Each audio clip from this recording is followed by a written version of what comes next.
बिस्मिल्लाहिर्रहमानिर्रहीम। अस्सलाम वालेकुम नाज़रीन, आप देख रहे हैं प्रोग्राम सिटी एट 10 और मैं हूं आपकी मेज़बान अना यूसुफ। इस दुआ और इस उम्मीद के साथ कि अल्लाह ताला हम सब के लिए आसानियां पैदा करे और हमें आसानियां बांटने की तौफीक अता फरमाए। आज के प्रोग्राम का बाकायदा आगाज़ कर लेते हैं और सबसे पहले बात होगी यौम शहदाए पुलिस के हवाले से। आज यौम शहदाए पुलिस मनाया जा रहा है, यानी पुलिस के वो अहलकार जो कि अपनी ज़िम्मेदारियाँ निभाते हुए, अपनी ड्यूटी निभाते हुए, हम लोगों के तहफ़्फ़ुज़ के लिए अपनी ड्यूटियाँ निभाते हुए ज़िंदगी की बाजी हार जाते हैं, उनके लिए आज स्पेशली ये दिन मनाया जा रहा है। लेकिन ये दिन मनाने का मकसद क्या है? आया इस दिन से जो शहदा हैं उनकी फैमिलीज़ को किसी तरह से सपोर्ट किया जा सकता है, किया जा रहा है। साथ ही साथ वह सिर्फ तकारीब का इनेकाद करके या फिर अल्फाज की हद तक, ऑब्वियसली इन चीज़ों का कोई ऑल्टरनेट नहीं हो सकता। जो लोग इस जहान फ़ानी से कूच कर जाते हैं और शहीद हो जाते हैं, उनकी कमी तो कोई पूरी नहीं कर सकता, लेकिन कहीं ना कहीं बहुत ज़्यादा ज़रूरी है कि आप उनकी फ़ैमिली को सपोर्ट रखें। वो लोग जो कि मुल्क और कौम की खातिर ज़िंदगी की बाजी हार जाते हैं, हमेशा बहुत ज़्यादा ज़रूरी है कि उनकी फ़ैमिलीज़ को सपोर्ट करना चाहिए। तो इसके लिए क्या किया जा रहा है, ज़रूर हम आगे चल के इस पर बात करेंगे। साथ ही साथ एक और अहम चीज़ जो कि आज हम डिस्कस करेंगे वो ये है, मार्केटें खुल गई हैं, यानी शहर की रौनकें बहाल हो गई हैं। ताजरों का जो दरीना मुतालबा था कि मार्केटें खोली जाएं और 9 से 7 बजे तक का दोबारा से टाइम जो है वो रख दिया गया है। तो आज शहर की सूरत हाल क्या है ये भी आपको बताएंगे। फ़िलहाल पहला सेगमेंट टुडेज़ वेदर। जी तो जुनैद बताइए, मौसम आज कैसा रहेगा? बारिश के इम्कानात हैं या नहीं? जी, लाहौर शहर के मौसम की अगर बात की जाए तो आज लाहौर शहर का मौसम जुज़वी तौर पर अबरआलूद रहने का इम्कान है और आज दिन भर बादल और सूरज की आंख मचौली का सिलसिला भी जारी रहने का इम्कान है। और महकमा मौसमियात का कहना है कि मतला अबरआलूद रहने की वजह से शहर के मुख्तलिफ मकामात पर बारिश हो सकती है और बादल और सूरज की आंख मचौली का सिलसिला जारी रहने की वजह से दर्जा हरारत में भी मामूली कमी देखी जा सकेगी और ज़्यादा से ज़्यादा दर्जा हरारत 38 डिग्री सेंटीग्रेड तक जाने का इम्कान है और सुबह के वक्त कम से कम दर्जा हरारत 29 डिग्री सेंटीग्रेड रिकॉर्ड किया गया। और इसी तरह अगर हवा में नमी के तनासब की बात की जाए तो सुबह के वक्त हवा में नमी का तनासब 72%, जबकि शाम के वक्त हवा में नमी का तनासब जो है वो 65% तक जाने का इम्कान है। और क्योंकि हवा में नमी का तनासब ज़्यादा है, जिसकी वजह से जो हब्स की शिद्दत है वो आज दिन भर जो है वो बरकरार रहेगी और महकमा मौसमियात ने आइंदा 24 घंटों के दौरान शहर का मौसम जुज़वी तौर पर अबरआलूद रहने का इम्कान ही जाहिर किया है। ठीक है जी, thank you so much Junaid. मौसम की सूरत हाल आपने बताई, तो शहर की सूरत हाल भी जान लीजिए। आज की टॉप स्टोरीज की तरफ चलते हैं। पहली खबर हमारे पास है जी, आटा बहरान, बुज़दार हुकूमत ने हाथ खड़े कर दिए हैं, सेंसेस सब्सिडी का मुतालबा करती है। मौशी बहरान के बावजूद शहर लाहौर कुर्बानी में बाजी ले गया। 69 अरब 45 करोड़ के जानवर फरोख्त हुए। अगली खबर हमारे पास ये है, डेंगू सर उठाने लगा है और कई मकामात से लार्वा मिलने की तस्दीक भी हुई है। जी तो नाज़रीन, ये हैं हमारी टॉप स्टोरीज, डिटेल में डिस्कस करेंगे। स्टूडियो में हमारे साथ हमारे सीनियर रिपोर्टर राव दिलशाद हुसैन मौजूद हैं। अस्सलाम वालेकुम राव साहब। वालेकुम सलाम। क्या हाल चाल है आपके? अल्हम्दुलिल्लाह मैं बिल्कुल ठीक हूँ, लेकिन आज मुझे एक ताज्जुब भी है। आपने जब स्टोरीज पढ़ी टॉप स्टोरीज तो उनमें कोविड का जिक्र नहीं था, तो ये एक पॉजिटिव डेवलपमेंट है कि आज फाइनली आज हम अपनी तमाम जो खबरें हैं वो अच्छा, ये एक चीज में हमें राव साहब कामयाबी हासिल हो गई, या दूसरी चीज जो है ना वो कोविड से भी ज्यादा खतरनाक वो महंगाई है। उसी पे मैं नहीं मैं महंगाई की तरफ इशारा कर रही हूँ। तो आई विश कि कभी आप ये भी कहें कि ये भी खबर हमारी, अल्लाह करे ये ऐसा भी हो, ऐसा भी दिन आए, लेकिन वो अगर इस तरह की गवर्नेंस रहेगी तो फिर शायद मुश्किल से ही देखना पड़े, क्योंकि 3 साल बाकी हैं। और यानी आप मुझे कह रहे हैं कि गवर्नेंस में जो लो पूल्स हैं वो बहुत ज्यादा है और बदतरीज बढ़ते जा रहे हैं। साहब इसकी फिर मैं उम्मीद नहीं रखती। खैर आज के दिन उम्मीद तो रखें ना, ऐसा ना करें आप, उम्मीद रखें, उम्मीद अच्छे की रखें कि इस तरह देखिए अगर इस हो सकता है गवर्नमेंट बेहतर भी हो जाए, कोई तब्दीली आ जाए, हो सकता है ये भी हमारे नसीब में कोई तब्दीली भी हो और तब्दीली आ जाए और कोई बेहतर कोई मैनेजमेंट के साथ में, वैसे लोग तो यही हैं, गुंजाइश उम्मीद हमेशा रहती है, तो हम उम्मीद रखते हैं कि जरूर बेहतरी आए। आज के दिन के हवाले से यौम शहदाए पुलिस आज मनाया जा रहा है, क्या कहना चाहेंगे? देखिए मैंने कैप्टन अहमद मुबीन शहीद की फ़ोटो भी देखी और हमने ट्रिब्यूट भी दिया हुआ इश्तिहार की सूरत में, और हमारी तो ख़बरों में भी रहते हैं कैप्टन अहमद मुबीन शहीद। और इससे इस तरह से कई ऐसे शहदा हैं जिनकी लाजवाल कुर्बानियों के बाइस बहुत सारे लोगों की जानें बची हैं। बिल्कुल आपने सही कहा। अब मेरे सामने एक इंसिडेंट हुआ और उसमें मुतअद्दिद पुलिस एहलकार जो थे वो जाँ बहक हुए। और अब اس طرح کی کوئی، لیکن جو آفیسرز ہوتے ہیں وہ زیادہ یاد رہ جاتے ہیں، چھوٹے اہلکار یاد نہیں رہ پاتے، خواہ وہ داتا دربار کے حادثات ہوں یا کہیں پہ بھی، ان کو بھی یاد رکھنا چاہیے، ان کی فیملیز کے گھر، ان کی فیملیز سے ضرور اس دن ملاقات کرنی چاہیے۔ یوم شہداء تو آپ نے فکس کر لیا، لیکن آپ کی ذمہ داری ہے، میں نے انٹرو میں یہ چیز کہی کہ یوم شہداء کا اصل مقصد کیا ہے، یہ بھی آج کے شو میں ہم جاننے کی کوشش کریں گے۔ انا بڑا ضروری ہے کہ جو پولیس کی ٹاپ لیڈرشپ ہے وہ ان شہداء کے گھر جائے اور ان کے گھر والوں کے ساتھ بیٹھے، جا کر کم از کم 4 منٹ کے لیے فوٹو شوٹ ہی سے لیکن جائے ضرور۔ اور بعض ایسے واقعات ہیں، ہم دیکھتے بھی ہیں کہ ایسی اطلاعات بھی ہیں کہ بہت سارے ایسے پولیس اہلکار ہیں جن کو شہید کا سٹیٹس پتہ ہے، سارے ڈپارٹمنٹ کو پتہ بھی ہے کہ شہید ہوا ہے، اور اس کے بعد اس کو سٹیٹس لینے کے لیے جس طرح اس کی فیملی کو در بدر کی ٹھوکریں کھانا پڑتی ہیں۔ دیکھیں کیپٹن احمد مبین شہید کا تو واقعہ ہم نے دیکھا مال روڈ پر ہو گیا اور اس کے بعد وہ ریکارڈ پہ آ گیا، لیکن بہت سارے ایسے واقعات ہیں، ان کو بھی اکٹھا کرنا چاہیے۔ انہوں نے بھی ہمارے لیے اپنی جانیں قربان کی اور کئی لوگوں کی جانیں بچائیں بھی موقع پر، اور یوم شہداء کی خراج تحسین ان کو پیش کرتے ہیں، اپنے شہداء کو، اور امید کرتے ہیں کہ ہماری سیاسی اور پولیس کی جو مرکزی قیادت ہے وہ ضرور کم از کم یہ ہم شو میں جاننے کی کوشش کریں گے۔ اور خراج تحسین کی جہاں تک آپ نے بات کی تو میرے خیال سے یہ اس سے بہتر خراج تحسین کوئی نہیں ہو سکتا، جس طرح سے نیوز پیپر میں پورا ایڈز ہے اور جو سٹی نیوز نیٹ ورک کی طرف سے جو ہے وہ یوم شہداء کو وہ خراج تحسین پیش کیا گیا ہے، میرے خیال سے یہ اچھی چیز ہے۔ لیکن آج کے دن کا مقصد کیا ہے یہ ہم جانیں گے پروگرام میں آگے چل کے۔ آج کی ٹاپ سٹوری کی طرف چلتے ہیں۔ ٹاپ سٹوری ہمارے پاس آٹا بحران پر ہے۔ بزدار حکومت نے اس پہ ہاتھ کھڑے کر دیے ہیں، اب اس سے بدتر کیا ہوگا؟ راؤ صاحب مجھے یہ بتا دیں۔ دیکھیے جب پور مینجمنٹ ہوگی، بغیر سوچے سمجھے آپ ٹرانسفر پوسٹنگ پر لگے رہیں گے، اور خاص طور پر وہ والی آپ کی ٹیم جو کام سیکھ چکی ہوتی ہے اور اس کے بعد اس کو جب ہٹا دیا جاتا ہے تو پھر نئی ٹیم آئے گی، اس کو سیکھنے میں وقت لگے گا۔ بالکل اسی طرح سے جس طرح سے ضلع پنجاب کو بھی آپ اکثر دیکھتے ہیں کہ سیکھ رہے ہیں ابھی، تو یہ سیکھنے سکھانے کا عمل ہے، اور اس میں جو نقصان ہو رہا ہے وہ عوام کا نقصان ہے۔ ابھی آپ نے دیکھا 25 کلو کا آٹے کا تھیلا خود ہی فلور ملز فلوٹ کر دیتی ہیں اور اس کے بعد وہ بکنا شروع ہو جاتا ہے اور کوئی پوچھنے والا نہیں ہے۔ تو اس کا مطلب ہے جو ریٹ آف دا گورنمنٹ ہے اس میں کہیں نہ کہیں خلا موجود ہے۔ گندم ہمارے پاس ہے اور اس کے باوجود آپ کو ایک یہ ریکارڈ پہ وزیر زراعت کو بھی لیں یا وزیر خوراک کو لیں تو آپ کو پتہ چل جائے گا۔ دعویٰ یہ کیا جا رہا تھا کہ 10 لاکھ میٹرک ٹن ہم نے زیادہ خریدی ہے گندم۔ بالکل ایسے ہی ہے وہی، وہ اگر زیادہ خریدی ہے تو وہ کہاں گئی ہے؟ تو پھر اب اس طرح کی صورتحال ہے۔ اب دیکھیے ہم پچھلے پروگرام میں بھی یہ بات کر رہے تھے کہ اگر ابھی سے گندم کی یا آٹے کی قیمتیں کنٹرول نہیں ہو رہی تو پھر دسمبر اور جنوری میں یہ کیا کریں اور فروری میں کیا حال ہوں گے۔ اور یہ ابھی تو فصل آئی ہے، آپ نے ابھی تو بالکل تازہ ہے یہ زخم بھی، ابھی تو کل ہی دعویٰ کیا جا رہا تھا وزیر خوراک کی جانب سے کہ تمام تر کسانوں کو جو ادائیگیاں ہیں وہ بر وقت کر دی جائیں گی، یعنی ابھی بھی کر دی جائیں گی، کر دی گئی کیوں نہیں ہے؟ جب آپ نے گندم لے لیا تو پھر ادائیگیاں بھی کر دیں ان کو۔ اور دوسری جانب ہم یہ بھی دیکھ رہے ہیں کہ ریکارڈ گندم آپ نے ذخیرہ کر رکھی ہے، بھئی وہ کس لیے ذخیرہ کر کے رکھی ہے؟ رکھنے کا کیا فائدہ اگر عام آدمی تک پہنچنی نہیں ہے؟ آپ بازار میں جو روٹی ہے وہ 8 روپے کی فروخت ہو رہی ہے اور اس کے بعد اور قیمتیں بڑھیں گی، نان 15 روپے کا فروخت ہو رہا ہے، کوئی نوٹیفیکیشن نہیں ہے، نوٹیفیکیشن کے بغیر ہے۔ پوچھا کہ کیوں تو جواب ملتا ہے کہ جی 1800 سے 2200 روپے تک جو فائن آٹا ہے اس کی قیمتوں میں اضافہ ہوا ہے۔ اچھا یہاں پہ مجھے ریگولیٹری جو ادارے ہیں ان کا کردار کہیں پہ نظر نہیں آتا۔ دیٹس اے پوائنٹ نا، یہاں پہ مجھے نہیں لگتا کہ جو نان روٹی بیچنے والے ہیں کہیں سے ان کا فالٹ ہے۔ اگر مہنگی چیزیں مل رہی ہیں تو وہ کیا کریں گے؟ وہ کیا کریں گے؟ یہ تو دیکھیں یہ تو مارکیٹ اکانومی کی بات ہے۔ یہ تو اچھا راؤ صاحب میں اس خبر کی اگر ڈیٹیل میں جاؤں تو یہاں پہ یہ لکھا ہے پنجاب پورے پاکستان کا بوجھ نہیں اٹھا سکتا، مارکیٹ میں 20 کلو کا آٹے کا تھیلا 860 روپے یقینی بنانے کے لیے فورڈ ملز کو 1475 روپے فی من گندم دے رہے ہیں۔ نہ اٹھائیں لیکن اپنے لوگوں کا تو بوجھ اٹھائیں، اپنے صوبے کا تو اپنے لوگوں کا تو بوجھ اٹھائیں، اپنے لوگوں کو تو دے دیں۔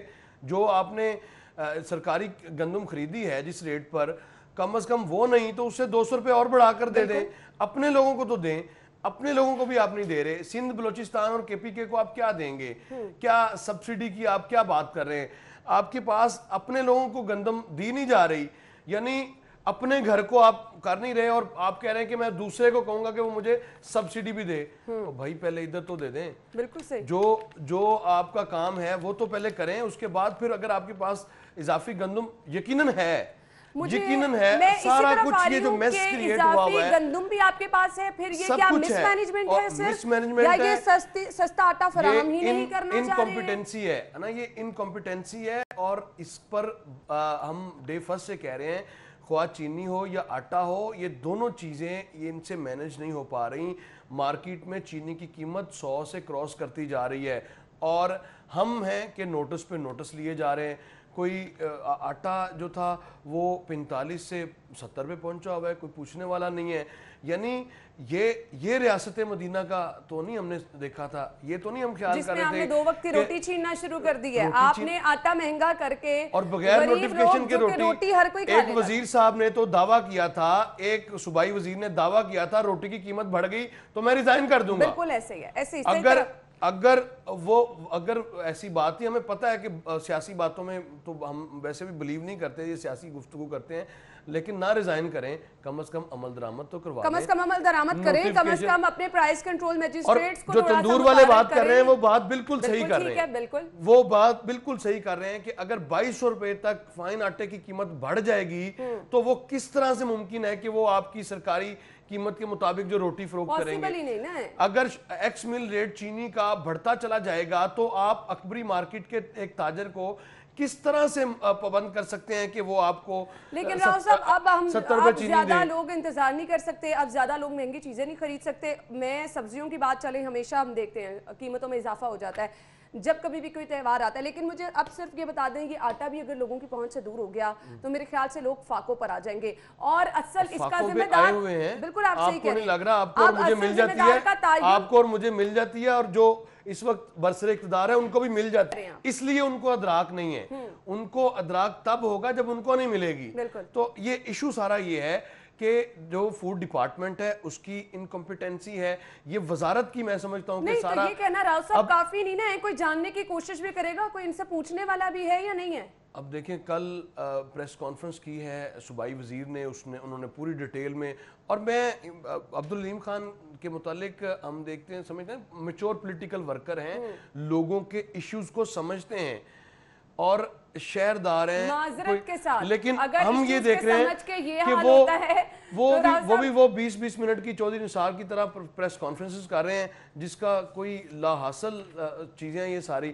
عمل درآمد کرائیں، اپنی جو سرکاری گندم ہے اس کے تالے کھولیں اور وہ دیں سرکاری. امید رکھے تو ہم تو بہت ساری چیزوں پہ امید رکھ رہے ہیں. چکیوں کو فراہم کریں، سرکاری قیمت جس پہ آپ نے خریدی ہے 50 روپے 100 روپے اوپر دے دیں، لیکن چکیوں کو فراہم کریں تاکہ آٹا لوگوں کو پرانی قیمتوں پہ تو نہ صحیح ہو سکے. راؤ صاحب مجھے بریک لینی ہے، بریک کے بعد واپس آتے ہیں. ناظرین بریک لیں گے، بریک کے بعد آپ کو دوبارہ جوائن کرتے ہیں، ہمارے ساتھ رہیے گا.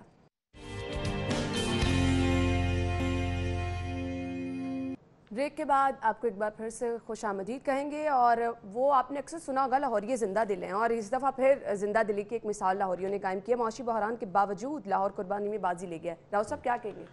دیکھیے یہ میرے لیے بھی بڑے حیران کن فگرز تھے جب اس کی، چونکہ اس دفعہ پہلی اچھا میں بھی بہت سوچ رہی تھی کہ لمیٹڈ لوگ جائیں گے. تمام جو 12 مویشی منڈیاں تھیں ان میں کمپیوٹرائزڈ فگرز تھے. جو بیپاری جتنا چھوٹے جانور یا بڑے جانور کوئی لے کر آیا تو اس کو یہ کمشنر لاہور کی جانب سے احکامات جاری کیے گئے کہ تمام کا جو ریکارڈ ہے وہ کمپیوٹرائز رکھیں گے تاکہ آپ کے پاس ڈیٹا ہو آئندہ کے لیے. بنیادی طور پر یہ کیا گیا تھا. لیکن جب میں نے بھی یہ فگرز دیکھے تو ابتدائی طور پر جو 12 منڈیاں تھیں ان میں 16,49,000 کی کیپیسٹی کی یہ منڈیاں بنائی گئی تھی. لیکن جب یہ فگرز آئے تو یہ 17,71,000 کو بھی کراس کر گئے، اور اتنی خریداری جو ہوئی ہے اس میں 2-3 ایلیمنٹ اور بھی ہیں. ایک تو جو حج پہ لوگ نہیں جا سکے، یقیناً وہ اگر آپ کے 25 یا 30,000 لوگ بھی حج پر نہیں جاتے تو وہ بھی قربانی وہ بھی ایڈ ہوئی. اور پھر اس کے علاوہ اس مرتبہ جو مویشی منڈیاں تھیں 6 لگتی تھی ہر سال، اس مرتبہ 12 مویشی منڈیاں لگائی گئیں، تو یہ بھی ایک پہلو ہے. اور اس کے علاوہ جو ہم دیکھتے ہیں کہ سب سے زیادہ جو ٹریڈ ہوئی ہے وہ 79 ارب اور 45 کروڑ کی ٹریڈ ہے، اور اس میں جس طرح سے خریداری کی گئی ہے، اور یہ دیہی جو معیشت ہے بنیادی طور پہ اس کے براہ راست جو فوائد ہیں وہ ان کو پہنچیں گے۔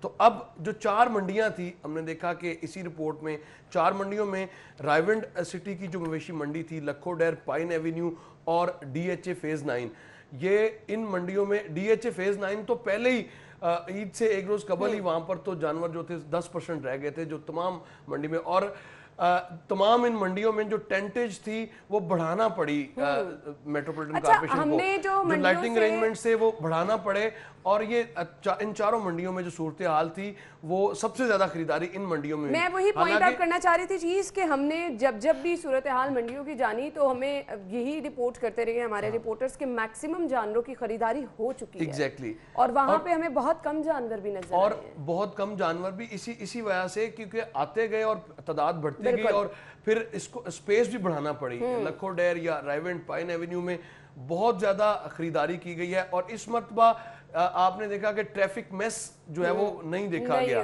پہلی مرتبہ ایسا ہوا، ادروائز آپ کی مال روڈ، رنگ روڈ، بند روڈ والی سائڈ سے پورا چوک ہوتا تھا، جو اس مرتبہ نہیں دیکھا گیا۔ اس کی بنیادی وجہ یہ تھی کہ رنگ روڈ نے آپ کو سپورٹ کیا، اور رنگ روڈ جو ایلیمنٹ ہے وہ سپورٹ کیا اس نے اس پوری عید کے فیسٹیول کو، اس کو فیسٹیول بنائے۔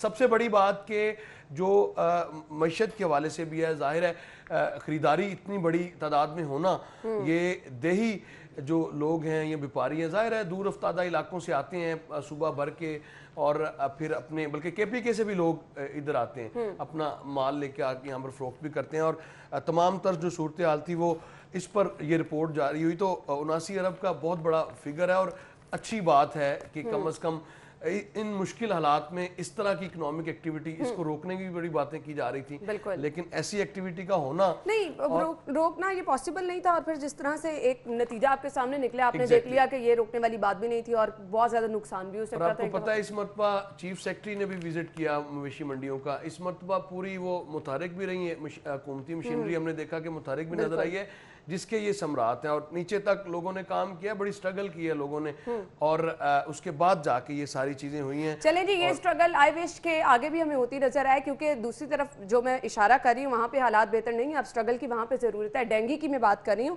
ڈینگی سر اٹھانے لگا ہے، آپ نے کرونا پر اپنی تمام تر مشینری صرف کر دی، اور آپ نے کہا جی اب آپ کے انتظامات اس طرح سے نہیں ہیں، آپ ڈینگی کو اتنا دیکھ ہی نہیں پایا، اب یہ ہے کہ مختلف مقامات سے لاروا مل رہا ہے، اب اس کے بعد کیا کوئی پلاننگ کی جا رہی ہے؟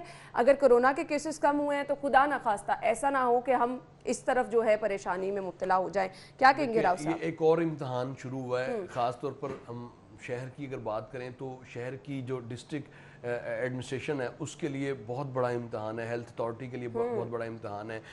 اچھا، اس میں ہو یہ رہا ہے کہ آپ کو یاد ہوگا کہ ریسنٹلی زاہد چوئی صاحب نے ایک سٹوری دی تھی کہ 4200 ایسے جو مقامات ہیں جہاں سے ڈینگی لاروا جو ہے وہ برآمد ہوا ہے، اور اب ڈینگی لاروا جو ہے وہ برآمد ہونا بڑی تشویشناک صورتحال ہے، اور یہ کارکردگی پر سوال ہے۔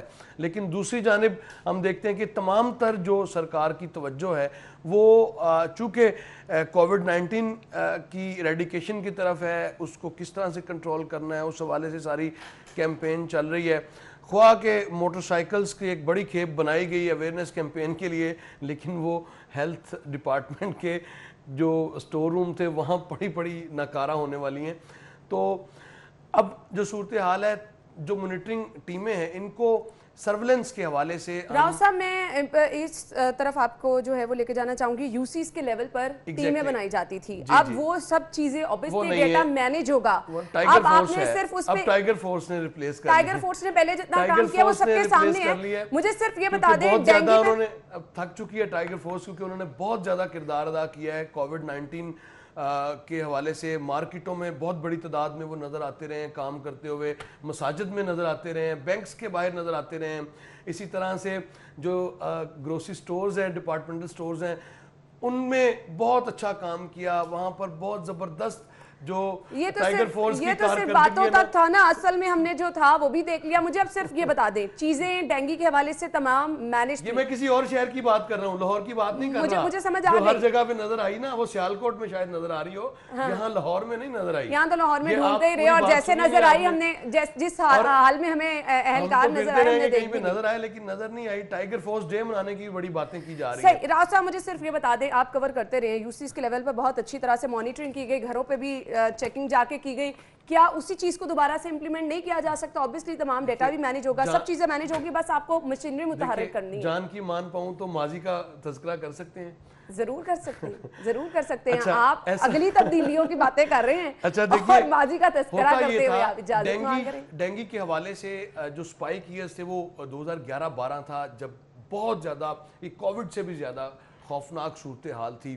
اور پھر بلواکر سابقہ گورنمنٹ نے سنگاپور اور تھائی لینڈ اور سری لنکن ایکسپرٹس کو بلوایا اور ان سے پھر چیزیں سیکھیں اور اس کے بعد ایس او پیز مرتب کر دیے گئے. جس طرح سے آج کل ایس او پیز کا بڑا تذکرہ ہو رہا ہے، اسٹینڈرڈ آپریشن پروسیجرز. تو اس کو کس طرح سے اب میٹ کرنا ہے، وہ آپ کو ڈینگی کا جو ایس او پیز کی لسٹ ہے وہ آپ کو ہر جگہ پر نظر آئے گی. ہوا کیا ہے؟ یہ ہوا ہے ایک تو کووڈ میں پھنس گیا اور دوسرا آپ نے لوکل باڈیز کی جو ٹیمیں تھیں یونین کونسلز میں وہ ختم کر دی. اور تیسرا ایلیمنٹ اس میں یہ ہوا کہ سکولز میں 0 پیریڈ ہوا کرتے تھے اور ڈینگی کے حوالے سے لیکچرز ہوا کرتے تھے. ہر سکول میں کوئی نہ کوئی سرکاری سطح پر جو ہے وہ پروگرامز کا انعقاد کیا جاتا تھا، واکس کا انعقاد کیا جاتا تھا کہ اویئرنیس کیمپین ہو. آلموسٹ ایوری سنڈے اب اس گورنمنٹ نے چونکہ اپنے طور پر ہی شاید حرام قرار دے دیا ہے کہ جو اویئرنیس کیمپین ہے وہ نہیں کرنی، خواہ کچھ بھی ہو. ویسے پیسہ اجاڑ دینا ہے لیکن اویئرنیس کیمپین پر پیسہ خرچ نہیں کرنا. تو شاید اس گورنمنٹ کا یہ ایک فیلئر میں یہ سمجھتا ہوں کہ یہ ہے. آپ گورنمنٹ کی بات کر رہے ہیں، گورنمنٹ بڑی مشکل میں تھی، اب تھوڑی سی آسانی ہوئی ہے، کرونا جو ہے وہ کم ہوا ہے. سولوشن کیسے؟ بالکل. اب مجھے صرف یہ سولوشن تو ظاہری بات ہے جنہوں نے نکالنا ہے وہ بہتر بتائیں گے. اب ایک بڑی چیز جس کو آڑ بنایا جا رہا تھا اور وہ ہر معاملے میں مہنگائی کی بات کریں، مس مینجمنٹ کی بات کریں، ہم نے کرونا کا بہانہ سنا. اب تو کرونا پہ بھی کافی حد تک ہم دیکھ رہے ہیں کمی آئی ہے. اکارڈنگ ٹو سی ایم صاحب یہ کہہ رہے ہیں عید پر سمارٹ لاک ڈاؤن سے کرونا کا پھیلاؤ روکنے میں مدد ملی ہے. تو اب تو چیزیں بہتری کی طرف جانی چاہیے نا. تو بالکل جانی چاہیے، کیوں نہیں جانی چاہیے. اب آپ نے جو ہم بات کر رہے ہیں یہ ڈینگی بھی بڑی تیزی سے پھیلتا ہے اور اس کے لیے آپ کو سرویلنس کرنی ہے. ضلع پنجاب کو ذاتی، چونکہ لوکل گورنمنٹ کے منسٹر بھی وہی ہیں، ڈپارٹمنٹ بھی ان کے پاس ہے اور ڈینگی کے حوالے سے سب سے زیادہ جو کام کرنا پڑتا ہے وہ بلدیاتی اداروں کو کرنا پڑتا ہے. تو بلدیاتی اداروں کا ڈسٹرکٹ ایڈمنسٹریشن کے ساتھ جو لائزن ہے اس کو مزید مضبوط بنا کر آپ گلی محلے کی سطح پر آپ اپنی ایڈمنسٹریشن کو بھی بھیجیں. جا بھی رہے ہیں ویسے ہم دیکھ بھی رہے ہیں روزانہ جو اے ڈی سی جی، اے ڈی سی آر اور یہ اسسٹنٹ کمشنرز ہم دیکھ بھی رہے ہیں روزانہ کی بنیاد پر سرویلنس کو چیک بھی کر رہے ہیں. لیکن دیکھیے یہ کافی نہیں ہے. بہت بڑا شہر ہے، 1 کروڑ سے زیادہ آبادی ہے، 1 کروڑ 12 لاکھ کی آبادی تو آپ کے سینسس کے مطابق ہے، لیکن یہاں پر بیک وقت تقریباً 1 کروڑ 30 لاکھ سے زائد لوگ رہائش پذیر ہیں. تو ان آبادیوں کا رخ کرنے کی ضرورت ہے جہاں پر اویئرنیس کے حوالے سے ایشوز ہیں.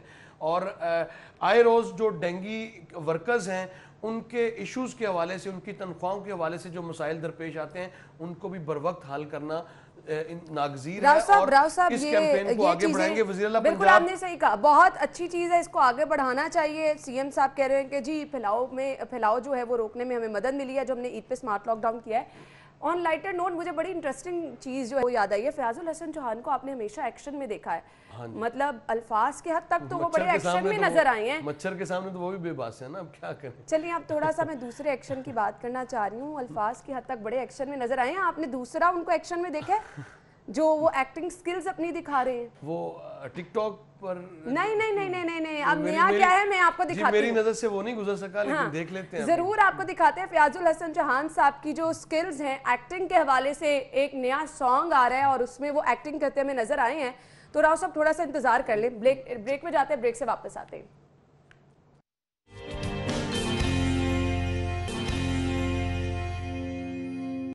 ब्रेक के बाद आपको प्रोग्राम में खुश आमदीद कहेंगे। तो राव साहब, फिर आप देखने के लिए तैयार हैं फयाजुल हसन चौहान साहब की काम है, उसको वो करना चाहिए, क्यों नहीं करना चाहिए? ये तो आप सही कह रहे हैं। आपको मजाक लग रहा है? मतलब नहीं, मुझे मजाक नहीं लग रहा। मैं तो आपको बोलते हुए जब वो प्रेस कॉन्फ्रेंस करते हैं, जब चुटकुले छोड़ते हैं, तो उससे आपको नहीं अंदाजा होता कि बहुत बड़े आर्टिस्ट हैं। तो ये तो उनके अंदर एक फनकार, उन्होंने अपना फन जो है वो दिखाया भी है। चलें जी, हम प्रोड्यूसर साहब कहती पहले दिखा दे, फिर हम उस पर थोड़ी बात करेंगे। जी दिखाइएगा। मैं कहती हूँ कमाल। देखिए, अगर आप बात ये अभी टीजर है, जरूर आप पूरी एक्टिंग में देखेंगे जब ये आगे जाके ये नगमा रिलीज होगा। बात कर रही थी आटा कंट्रोल नहीं हो रहा, चीनी कंट्रोल नहीं हो रही, डेंगू कंट्रोल नहीं हो रहा, तो वो कैसे कंट्रोल हो जब आर्टिस्ट होंगे गवर्नमेंट में? और आर्टिस्ट तो अपना काम देखिए कितना खूबसूरत अंदाज में, जबरदस्त एक्शन में नजर आते, जबरदस्त एक्शन में नजर आते हैं। वैसे तो रोजाना बोलते हुए भी एक्शन में नजर आते हैं। अच्छा, अब इसके बाद मुझे ये डर लग रहा है कि जिस तरह से फयाजुल हसन चौहान सहाफियों को बताते हैं अक्सर कि आप ये करें, आप ये करें, आप पहले ये, मुझे लगता है अब जो हमारे फनकार उनको भी ना बताना शुरू हो जाए, एक्टिंग स्किल ना सिखाना शुरू हो जाए। याद नहीं है नरगिस और मेगा के हवाले से जो उन्होंने बताया था, और उसके बाद फिर घुटने टेक फिर माजरत भी कर ली थी। और गैर जरूरी बोलना और गैर जरूरी काम करना, जाहिर है अपना काम नहीं करना, अपनी मिनिस्ट्री के हवाले से। यानी आप तो खुश ही नहीं हुए उनको एक्टिंग करते देख के? मैं तो खुश हुआ हूँ, क्यों नहीं। आपको एक आर्टिस्ट मिल गया है, जैन मदनी की बीट में इजाफा हो गया और इससे ज्यादा क्या होगा? ये भी जैन मदनी के लिए अच्छी खबर है। जैन मदनी की फील्ड देखिए, जैन मदनी का काम तो वैसे ही आजकल तमाम हुआ हुआ है, क्योंकि थिएटर्स बंद हैं। मैंने कहा शायद कहने लगे क्योंकि मीरा दोबारा नजर नहीं आ रही। देखिए, नहीं मीरा जब सब कुछ बंद होगा, सिनेमा बंद है, थिएटर बंद है, तो मीरा कहाँ से नजर आएगी? मीरा तो आपको वो कोई ना कोई वो छोड़ती हुई नजर आएगी। चलें जी, जैन मदनी साहब के लिए मेरे ख्याल से के लिए अच्छी खबर है। और एक आर्टिस्ट है कि अगर थिएटर्स बंद है, सिनेमा हॉल बंद है, तो आपको सियासत में ही फनकार नजर आना शुरू हो गए हैं। तज़ीन और आराइश का मंसूबा है जो कि सुस्त रवि का शिकार है। राव साहब, आप ही की खबर है, डेडलाइन में 7 रोज बाकी रह गए। 7 रोज, वक्त का मुकाबला सख्त। एग्जैक्टली 7 रोज बाकी नहीं, अब तो 6 रोज बाकी हैं। ये कल की बात है, 7 रोज बाकी हैं। 10 अगस्त की डेडलाइन है और ये 735 फुट का ये एक पीस है जिस पर ट्रेंच डाली थी वासा ने, और 20 जून को वासा ने ये प्रोजेक्ट जो था अपना काम मुकम्मल करके निकासी आपके लिए, चूँकि स्टॉर्म वाटर ड्रेन है ये, और अपना काम मुकम्मल करके वासा, जिसके मुतालिक आप ये बात करते हैं कि सबसे सुस्त महकमा है, उन्होंने 15 से 20 रोज़ में अपना काम करके हैंड ओवर कर दिया MCL के, और पैसे भी ट्रांसफ़र कर दिए MCL को। अब हो क्या रहा है? हो ये रहा है कि मेट्रोपॉलिटन कॉर्पोरेशन चूँकि कोई एडमिनिस्ट्रेटर लग नहीं रहा था, तो इस वजह से डिले होता गया, और उसके बाद कंटीजेंसी लगाना पड़ी। 8 जुलाई को ये वर्क ऑर्डर जारी किए गए जलाल कंस्ट्रक्शन के नाम पे, जो फर्म है जो काम कर रही है। और हैरानी की बात ये है कि ये 735 मीटर का जो पीस था, इसको रिपेयर करने में, इसकी बहाली, इसको थ्रू करने में अब आपको 28 रोज़ लग गए हैं। यानी वो क्यों लगे? इसलिए लगे हैं कि कॉन्ट्रैक्ट तो अवार्ड कर दिया जाता है, लेकिन फर्म्स की जो कैपेसिटी है वो चेक नहीं की जाती, जिसकी वजह से ये मसला आ रहा है। और ये प्रोजेक्ट अगर डिले होता गया तो ये मेट्रोपॉलिटन कॉर्पोरेशन के कम से कम और ऑफिसर्स का सर जरूर लेगा, क्योंकि मरकजी गुजरगाह है और आज फुल वर्किंग डे है। आज वहां से जो ट्रैफिक डाइवर्ट होगी नीला गुंबद चौक और अस्पताल रोड से होगी, और ये मॉल रोड वापस शाहराह है जहां पर अगर कुछ हम देखते हैं बंदिश हो तो पूरा शहर आपका चौक आपको वापस माल रोड पर आने के लिए 45 मिनट दरकार होते हैं, और बम्पर टू बम्पर ट्रैफिक आज वहां पर होगी। तो ऐसी सूरत हाल में हम अपने प्रोग्राम के तवज्जुह से लोगों को ये भी कह देते हैं कि जी मॉल रोड जिन लोगों का जाना, नीला गुंबद माल रोड जिनका जाना है वो ऑल्टरनेट जरूर इख्तियार करें। ये नीला गुंबद से GPO तक का पोर्शन है, और इस पोर्शन में जितनी लेबर मैंने वहां पर मोबिलाइज होती हुई देखी है, उतनी लेबर तो आप अगर इनका घर बना रहे हो तो उससे ज्यादा लेबर वहां पर लगेगी। यानी ये जो कॉन्ट्रैक्टर्स हैं रनिंग बिलिंग के चक्कर में पड़ते हैं, और उसके बाद फिर जितना मर्जी डिले होता जाए, इनको ईद से कबल इन्होंने कंपैक्शन वर्क्स मुकम्मल करना था। दावा किया था चीफ कारपोरेशन ऑफिसर ने कि मुकम्मल होगा, लेकिन नहीं हुआ। अब 10 अगस्त इसकी डेडलाइन है। आप बता रहे हैं, मुझे सिर्फ ये बता दें 10 अगस्त डेडलाइन है। मुझे एक कमेंट चाहिए, फिर मुझे ब्रेक तरफ जाना है। 10 अगस्त तक होता मुझे नहीं लगता कि जितनी फोर्स लगी है, मुझे नहीं लगता कि मुकम्मल होगा 10 अगस्त को। चलें जी, और ये सस्पेंशन ही होगी ऑफिसर्स की। लेकिन उसकी वजह से हम देखते हैं कि ट्रैफिक का निजाम जो बुरी तरह मुतासिर होता है। खैर, उसका ऑल्टरनेट अगर कोई है तो वो उस पर भी हम आगे चल के बात करेंगे, लेकिन ब्रेक लेंगे और ब्रेक के बाद आपको दोबारा ज्वाइन करेंगे। ब्रेक के बाद प्रोग्राम में आपको एक बार फिर से खुशामदीद कहेंगे और अगली खबर की तरफ जाएंगे। अगली खबर हमारे पास है जी, हुकूमत की जानिब से डिविजनल कैटल कंपनियों को ख़त्म करने के लिए तजावीज़ तलब कर ली गई हैं और 9 डिविजनल मैनेजमेंट कंपनियों को सूबाई कंपनी में ज़म किया जाएगा। महकमा बल्दियात ने इसकी तैयारियां भी शुरू कर दी हैं। राव साहब, मकसद क्या है इसका? देखिए, ये जब से ये गवर्नमेंट आई है ना, ये फैसले अजीब तरह की कर रही है। ये बुनियादी तौर पर ये जो कैटल मार्केट कंपनीज हैं, ये बड़े शहरों में बनाई गई थी और इसमें इसका जो ऑब्जेक्टिव था वो भी एक अलग बात है कि अपना ऑब्जेक्टिव अचीव नहीं किया इन कंपनीज ने, जिसका स्कैंडल भी आपके सामने आया और जो शहबाज शरीफ की गले भी पड़ी। बनाने का मकसद ये था कि गवर्नेंस इम्प्रूव होगी और कॉरपोरेट कल्चर को तक़वियत मिलेगी कि सरकारी सतह पर भी सरकारी जो डिपार्टमेंट्स हैं वो भी कॉरपोरेट कल्चर की तरह प्रॉफिटेबल ऑर्गेनाइजेशन बनेंगी। लेकिन बदकिस्मती से ऐसा नहीं हुआ और अब ये मुतअद्दिद कभी ख़त्म करने की बात की जाती है, कभी ज़म करने की बात की जाती है। मुख्तलिफ जो तजावीज़ हैं वो लोकल गवर्नमेंट को मसूल होती रहती हैं और ये भी एक ऐसी ही तजवीज़ है जिस पर अमल दरामद मेरे ख्याल से नहीं होगा, क्योंकि आपने इनका इंफ्रास्ट्रक्चर बना रखा है।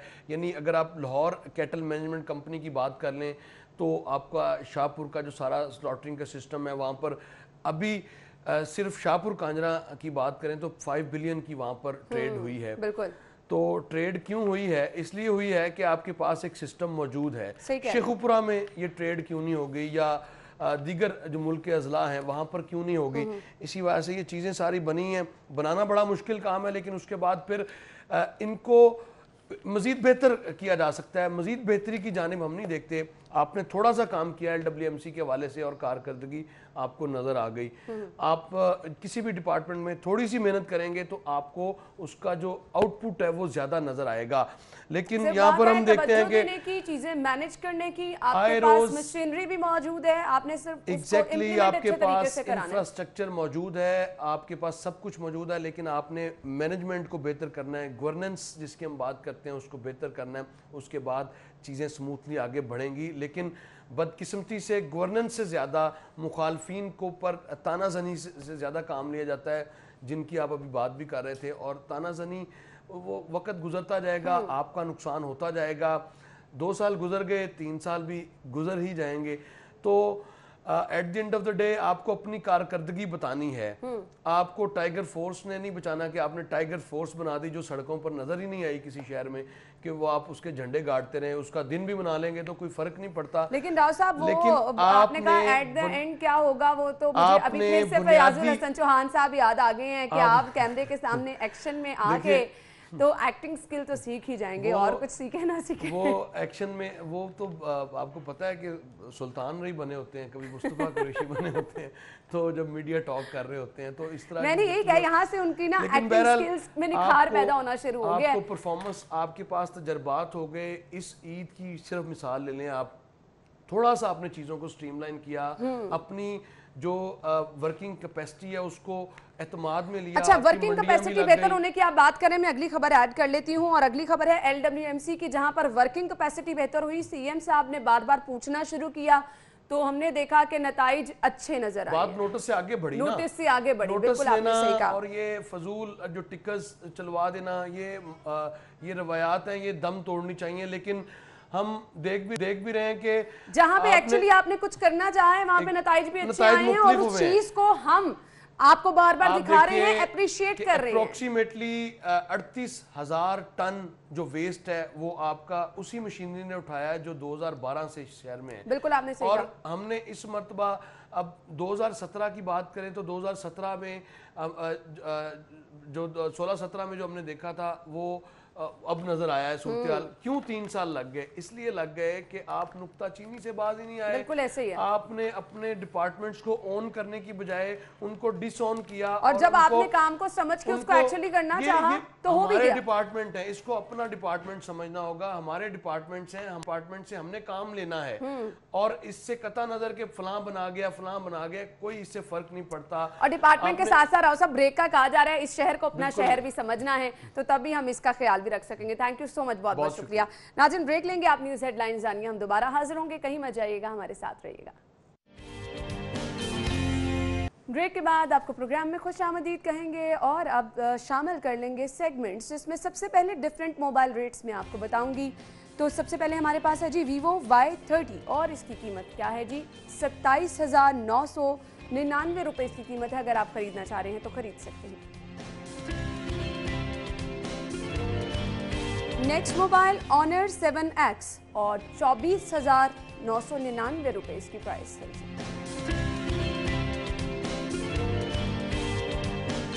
Lenovo K6 Note 25,900 रुपये इसकी कीमत है।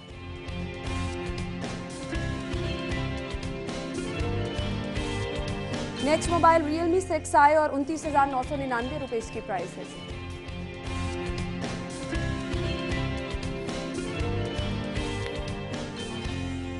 मोबाइल रेट्स आपने जाने, आगे बढ़ेंगे अगले सेगमेंट की तरफ। आज के भाव।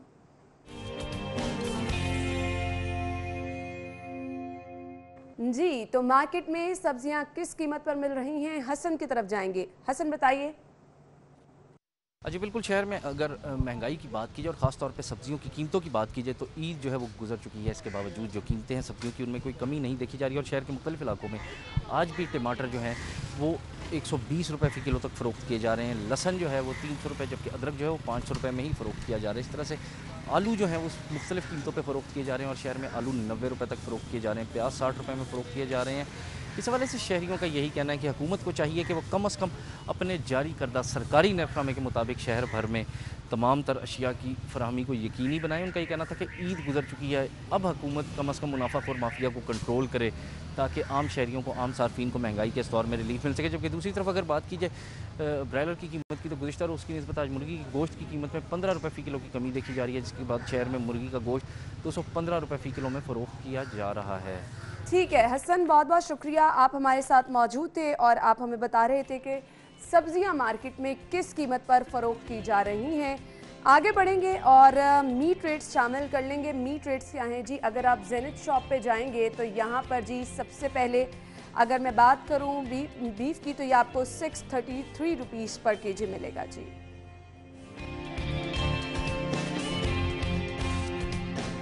और इस मिन्स आपको मिलेगा 899 रुपीज़ में।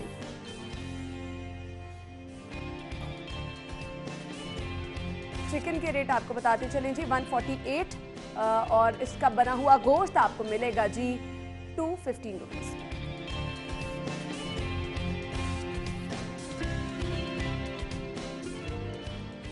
जी तो नाज़रीन अगले सेगमेंट की तरफ जाते हैं, बचत बाज़ार।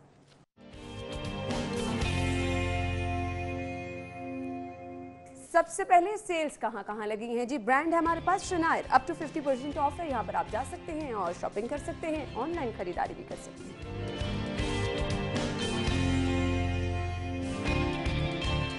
नेक्स्ट है जी हमारे पास मौसमी और यहाँ पर भी फ्लैट 50% ऑफ है, यहाँ से भी आप खरीदारी कर सकते हैं।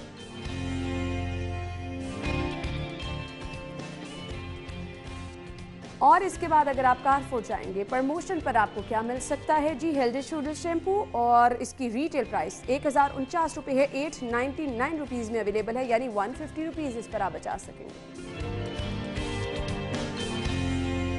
सूफी चिकन विंग्स है इसके बाद और इसकी प्राइस ये है 730 और ये प्रमोशन पर आपको मिलेगा 599 यानी 131 रुपीज़ इस पर आप बचा सकेंगे।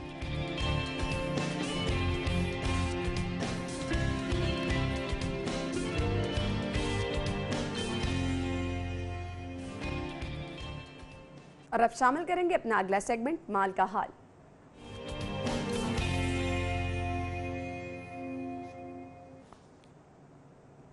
तो और एक नज़र डालते हैं गैर मुल्की करेंसी रेट्स क्या हैं।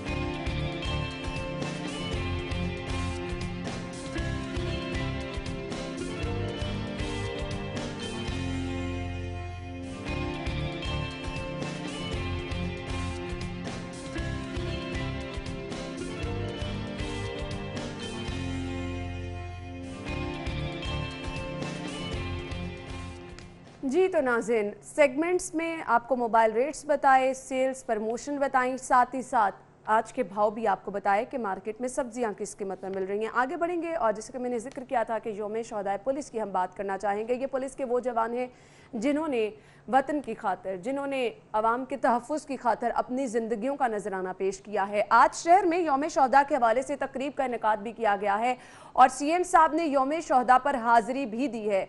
यौम शोहदा पर वज़ीर आला पंजाब सरदार उस्मान बुज़दार ने हाज़िरी दी है। आज के दिन के इनेकाद का मकसद क्या है? ये दिन क्यों मनाया जा रहा है? असल मकसद क्या है?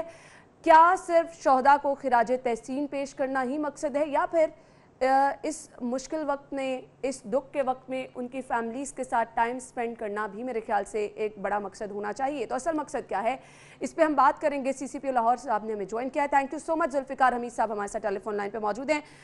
सर, सबसे पहले तो मुझे बताएगा, बिलाशुबा आज का दिन जो है मनाना बहुत ज़्यादा ज़रूरी है, इसका असल मकसद क्या है? इसका मकसद एक तो ये है कि जो हमारे शोहदा जिन्होंने स्कूल की खातिर और हमारे इस मुआशरे की खातिर अपनी जान से की कुर्बानी दी और उससे बड़ी कुर्बानी कोई हो नहीं सकती, तो उनको एक तो याद करना और जो उनकी उस कुर्बानी के समरे और उसके वसीले से जो हम लोग आज अमन की ज़िंदगी गुजार रहे हैं उस पर इजहार तशक्कुर करना है। बिल्कुल। और दूसरा कि हम उनकी जो पीछे जो पसमानदान हैं, उनकी फैमिलीज़ हैं, उनके अजीज़ो कारब हैं, हम उनको भी ये मैसेज देते हैं कि हम उनके साथ हैं, हम वक्त उनके साथ हैं और हर वक्त उनके साथ हमारी मौजूदगी भी है और हम उनका हर वक्त ख्याल भी रखते हैं और वो यही समझें जैसे वो शोहदा आज भी अपनी जगह मौजूद हैं। बिल्कुल, आपने सही फरमाया, क्योंकि शहीद की जो मौत है वो कौम की हयात है। ये शोहदा अपनी ज़िंदगी का नजराना पेश कर देते हैं और हमारी जानों का तहफ़्फ़ुज़ करते हैं, मुल्क की खातिर अपनी ज़िंदगी जो है ये कुर्बान कर देते हैं। लेकिन कहीं ना कहीं आपको नहीं लगता कि जिस तरह से इनकी फैमिलीज़ को सपोर्ट किया जाना है, अब जिस तरह से हमें किरदार अदा करना है, महकमा पुलिस को आगे बढ़कर इनकी फैमिलीज़ को सपोर्ट करना है, कहीं ना कहीं उसमें कमी है? मैं समझता हूँ कि ये पूरे मुआशरे का, हम लोगों का, शहरियों के तौर पे, पुलिस के महकमे के तौर पे हर किसी का ये फ़र्ज़ है कि वो इसमें आगे बढ़ चढ़ के हिस्सा ले, अपने शोहदा को ट्रिब्यूट पेश करे, उनकी हर तरह की हेल्प करे, उनको ये महसूस ना होने दे कि जो उनके अजीज़ जो जिन्होंने हमारी खातिर ये कुर्बानी दी वो नहीं है तो हम उनका साथ नहीं देते। तो हम हर लम्हा उनके साथ हैं, अपने कदम बढ़ा के उनके साथ चलते हैं। ईद के मौके पे, खुशी गमी हर जगह पे हम उनको याद रखते हैं और यही पूरे मुआशरे की तमाम सिटीजन्स की मैं समझता हूँ हम सब की है, शहरी के तौर पे भी और वो लोग जो इस सारे उनकी शोहदा की कुर्बानियों के बेनिफिशरी हैं उनके तौर पर हम सब की ये जिम्मेदारी है और हम जाहिर है इसमें जो भी मैक्सिमम कर सकते हैं हम करते भी हैं, और भी करना चाहिए और हर मौके पर उनको हम याद भी रखते हैं और करते रहना चाहिए।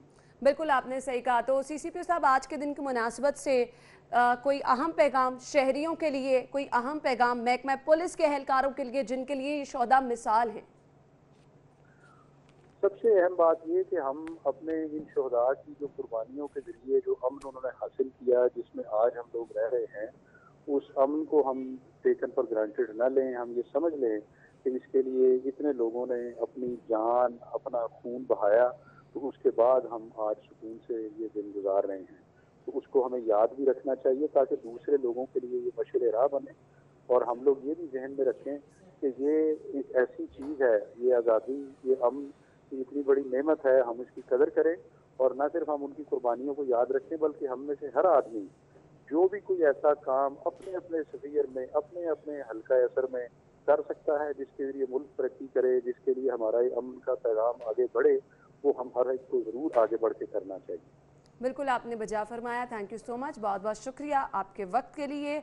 और बिलाशुबा शोहदा जो हैं वो हमारे माथे का झूमर हैं। बिलाशुबा ये वो लोग हैं जो कि हमारी ज़िंदगियों का तहफ़्फ़ुज़ करते हैं, मुल्क व कौम की खातिर अपनी ज़िंदगी का नजराना पेश करते हैं, तो इन्हें कभी भी जो है नहीं भुलाना चाहिए। अपनी तमाम तर दुआओं में भी इनको याद रखना चाहिए। ब्रेक की तरफ मुझे जाना है, ब्रेक के बाद आपको दोबारा ज्वाइन करेंगे। ब्रेक के बाद प्रोग्राम में आपको एक बार फिर से खुशामदीद कहेंगे और हमारे मेहमान जिन्होंने हमें प्रोग्राम में ज्वाइन किया है उनका तारुफ मैं आपके साथ करवाना चाहूँगी और बिलाशुबा किसी तारुफ के मोहताज नहीं हैं, आप सभी लोग उनको जानते भी हैं और PTV पर आपने उनके गाने बहुत ज़्यादा इंजॉय किए होंगे। गुलकार, समाजी कारकुन, सियासतदान। हमारे साथ हमारे मेहमान मौजूद हैं जवाद अहमद साहब। अस्सलाम वालेकुम। वालेकुम अस्सलाम। क्या हाल चाल है आपके? खैरियत, बिल्कुल ठीक ठाक। बहुत बहुत शुक्रिया, थैंक यू सो मच आपके वक्त के लिए। सबसे पहले बताइएगा ईद कैसी गुजरी? ईद बस जैसे आपको पता है कोरोना के हालात में गुजर सकती है। एहतियात एहतियात एहतियात, हर बहुत तरफ कम यही लोगों कहा। से मिलना हुआ और पहले ज़्यादा लोग आते थे हमारे घर या हम कहीं चले जाते थे तो वो थोड़ा सा कम था। तो ये रिवायात भी हमारी कुछ कोरोना की वजह से चेंज होकर रह गई हैं, लेकिन एहतियात बहुत ज़्यादा ज़रूरी होती है। खैर, हम आगे बात करेंगे, लेकिन सबसे पहले आप माशाल्लाह सभी लोग एज ए गुलकार आपको बहुत ज़्यादा पसंद करते थे, तो गुलकारी से फिर आप पॉलिटिक्स की तरफ चले गए। ये सफ़र कैसे तय किया? क्या बीच में सोचा, चेंजेस क्या क्या आई? नहीं, असल में तो मैंने पॉलिटिक्स ही करनी थी। जब मैं यूनिवर्सिटी में था उस वक्त मुझे समझ आ गई हुई थी कि पॉलिटिक्स करनी है, और मैंने बड़ी दफ़ा बताया कि मेरे वालिदैन दोनों पॉलिटिकल साइंस पढ़ाते थे और मैं लेफ़्ट की पॉलिटिक्स करना चाहता हूँ, बाएं बाजू की, मतलब मिडिल क्लास मेहनत कश नौजवान। और वो नाम से भी आपकी पार्टी के बहुत अच्छी तरह से बाखूबी पता चलता है। क्योंकि उन्हीं के लिए पॉलिटिक्स करनी चाहिए ना जिनके पास कुछ नहीं है। कुछ नहीं है, जिनके पास सब कुछ है उनके लिए क्या करना है? उनसे तो बल्कि लेना है कि भाई बाकियों को भी कुछ दे दो। तो इसलिए लेकिन फिलहाल तो जिनके पास नहीं भी कुछ है उनसे भी छीनने की कोशिश की जा रही है अभी जो मौजूदा हालात है उसके तो हमेशा से ऐसे होता रहा है कि जो माइनॉरिटी जब आप पे रूल करेगी तो माइनॉरिटी मेजॉरिटी से छीनेगी, और जब मेजॉरिटी रूल करेगी तो वो माइनॉरिटी से भी नहीं छीनेगी, वो सबको कहेगी कि सबको मिलना चाहिए। ये फ़र्क होता है। इधर माइनॉरिटी रूल कर रही है, 1% तबका जो है वो 99% तबके को उसने अपने जाल में फंसाया हुआ है। अब 72 साल से जब से पाकिस्तान बना है, ये जागीरदार हैं या सरमायादार हैं या माफियाज हैं या लैंड ओनर्स हैं बड़े बड़े, या फिर ये माफिया क्या उसे कहते हैं, ये जो लैंड को जो ग्रैब करते हैं, जिसको हम लैंड ग्रैबर्स कहते हैं, ये स्पेशली अर्बन और रूरल एरियाज दोनों में है। तो मैं तो समझता हूँ कि पाकिस्तान की थोड़ी सी ज़मीन है, उसी ज़मीन के अंदर कितने आपने हिस्से लोगों को दे देने हैं। इसमें इसी ज़मीन ने लोगों को एक तो खाना देना है, गल्ला उगाना है, जो लोगों की जिसको हम फूड सिक्योरिटी है वो देनी है। इसी ज़मीन से आपने ओर्स मिनरल्स वो निकालने हैं, और इसी ज़मीन के ऊपर आपने लोगों के घर भी बनाने हैं। बिल्कुल सही। आप लोगों को दे देंगे, आप हज़ारों एकड़ लोगों के पास है, ये किस किस्म की बात है? हम नहीं समझते कि ज़मीन पे इतनी बड़ी मलकियत होनी चाहिए, इसलिए हम लैंड रिफॉर्म्स की बात करते हैं। बराबरी पार्टी पाकिस्तान इस मुल्क में ज़रूरी इस्लाहात और ये जो ज़मीनी इस्लाहात ये दोनों करना चाहती है। सही। अब बराबरी पार्टी पाकिस्तान की आपने बात की, मंशूर क्या है? बराबरी की बात की जा रही है, आम लोगों की बात की जा रही है, तो मेरे ख्याल से इस पे तो बहुत ज़्यादा एक्टिव होने की ज़रूरत है, क्योंकि अभी आम लोगों को ही किसी की ज़रूरत है। आम लोग ही जो हैं वो किसी मसीहा के, मैं कहूँगी, मुंतज़िर नज़र आ रहे हैं। जिस कदर बैक टू बैक महंगाई और परेशानियों की वजह से अवाम जो हैं इस टाइम वाकई किसी मसीहा के मुंतज़िर हैं, तो बराबरी पार्टी क्यों अवाम की आवाज़ नहीं बन रही उस तरह से? अच्छा, ये बहुत अच्छी बात की है। मैं समझा था कि आप भी वही बात करने लगे हो जो आम तौर पर लोग करते हैं कि जी मसीहा एक आदमी आ जाएगा। मैं तो बिलीव नहीं करता इस बात पे। मसीहा एक पार्टी होती है हमेशा, इंसान नहीं होते, और पार्टी फैसला करती है कि किसको वज़ीर आज़म बनाना है, किसको मिनिस्टर बनाना। पार्टी बड़ी होती है, लोग छोटे होते हैं। जमहूरी जो इक़्तिदार हैं पूरी दुनिया में, वहाँ पर आपको पता नहीं लगेगा इलेक्शन से पहले, या अगर आप प्रेसिडेंशियल इलेक्शन है कहीं पे कि इस आदमी को नॉमिनेट किया जा रहा है, उससे पहले उसका पता भी नहीं होगा किसी को, और वो पार्टी नॉमिनेट करेगी। सही। हमारे मुल्कों में क्या होता है कि एक इंसान आ जाता है, वो कहता है जी मैंने वज़ीर आज़म बनना है, वो अपने इर्द गिर्द पार्टी बनाता है, वो अपने इर्द गिर्द पार्टी बना के फिर कहता है अब किसी तरीके से मुझे वज़ीर आज़म बना दो, जब मैं आऊँगा ना तो मैं ऐसे करके सब कुछ ठीक कर दूंगा। ऐसे नहीं होता, पार्टियाँ ठीक करती हैं। प्रॉब्लम क्या है पाकिस्तान के अंदर, जो सबसे ज़्यादा बड़ा धोखा दिया है पाकिस्तान में नौजवानों को, वो पहले नवाज शरीफ और आसिफ जरदारी ने दिया ही है, तो या उससे पहले भी बेनज़ीर भुट्टो थी या जो भी थे, इन्होंने नौजवानों को आगे नहीं किया। लेकिन इमरान खान ने जितना बड़ा धोखा दिया है ना, वो किसी ने भी नहीं दिया। इन्होंने नौजवानों को लगाया आगे, सोशल मीडिया पे अपने लिए वो बातें कर रहे हैं, उनके हक में लोगों को गालियाँ निकाल रहे हैं, बुरा भला कह रहे हैं, लेकिन नौजवानों को एक्चुअली लीडरशिप नहीं दी। आप कभी भी मोहल्लों की सतह पे जाएं, आप लोकल काउंसिल की सतह पे जाएं, MPS के हल्कों में जाएं, MNAs के हल्कों में जाएं, आम नौजवान नौकरियां तक नहीं है उसके पास, इसको तो छोड़ें, नौकरियां नहीं है, تو وہ سیاسی جو ہے اس کو جو قیادت اس نے لینی تھی جس کی وجہ سے اس ملک نے چینج ہونا ہے، کیونکہ کہتے ہیں جو سٹیک ہولڈر ہے نا، سٹیک ہولڈر جب تک پوزیشن آف پاور میں نہیں آئے گا نا اس وقت تک کچھ بھی نہیں ہونے والا۔ بالکل آپ نے بجا فرمایا، یہ ان کے ساتھ ہو گیا دھوکہ۔ بالکل آج بھی میں بتاؤں آپ کو اس ملک میں جو بھی اگر آپ بھی کرنا چاہتی ہیں نا پولیٹکس، یا ہمارے پاس دو دوست بیٹھے ہوئے یہ کرنا چاہتے ہیں، ان کو پتا ہے کہ ہماری پولیٹکس ہم کر ہی نہیں سکتے کیونکہ پارٹیوں میں صرف پیسہ چلتا ہے اور یہ پارٹیاں ساری یہ ایک امیج ہے نا جو جاتا ہے۔ خیر ہم اس پر بھی بات کرتے ہیں۔ میں جواد احمد ہمارے ساتھ موجود ہیں۔ آپ کو کب خیال آیا کہ آپ کو پارٹی بنانی چاہیے، اور جب یہ خیال آیا تو کیا سوچ رہے تھے عوام کے لیے، کیا کرنا چاہ رہے تھے اور کس طرح سے پارٹی بنائی؟ مشکل نہیں لگا؟ 1989-90 میں یہ خیال آیا تھا کہ پارٹی بنانی ہے اس ملک کے اندر، کیونکہ اس ملک کے اندر بائیں بازو کی کوئی پارٹی نہیں ہے بڑی پارٹی جو کہ مین سٹریم پولیٹکس کر سکے، تو آف کورس بنانی کسی نے تو ہے۔ پاکستان کی 72 سال کی تاریخ میں کوئی ایسی پارٹی نہیں بنی جو صرف بائیں بازو کا نام نہ لے بلکہ انہی لوگوں کو اقتدار میں لے کے آنے کی جدوجہد کرے، عام لوگوں کو، عام لوگوں کی ہی پارٹی ہو۔ اس میں محنت کش بھی ہوں، اس میں مزدور کسان جن کو کہتے ہیں، اور اس میں لوور مڈل کلاس بھی ہو، جو اس ملک کے اندر تقریباً 3 کروڑ ہے، اور اس کے بعد اس ملک کے اندر جو 20 کروڑ 90 لاکھ لوگ ہیں، 20 کروڑ 90 لاکھ لوگ ہیں جن میں سے ایک بھی نمائندہ پارلیمنٹ میں نہیں ہے۔ صحیح۔ تو ہم سمجھتے ہیں کہ جب اس طبقے کی نمائندگی ہوگی اسی وقت کچھ ہو پائے گا۔ تو پارٹی کا تو اس وقت میں نے سوچ لیا تھا، لیکن پھر اس کے بعد مجھے میوزک کرنا پڑا کیونکہ میرے پاس اور کوئی طریقہ نہیں تھا۔ میوزک مجھے پہلے سے آتا تھا، میں کچھ انسٹرومنٹس میں جاتا تھا، یونیورسٹی کے زمانے میں میوزک سوسائٹی کا پریزیڈنٹ تھا، پھر میں کرکٹ بڑی سی کھیلتا تھا، میں کیپٹن رہا ہوں یونیورسٹی کا، پھر میں نے فرسٹ کلاس کھیلی ہوئی ہے، میں نے پاکستان انڈر 19 بھی کھیلی، پھر میں نے ویلز کپ بھی کھیلا، تو میں نے بہت سی چیزوں میں تب آزمائی کی کہ شہرت کس میں مل سکتی ہے۔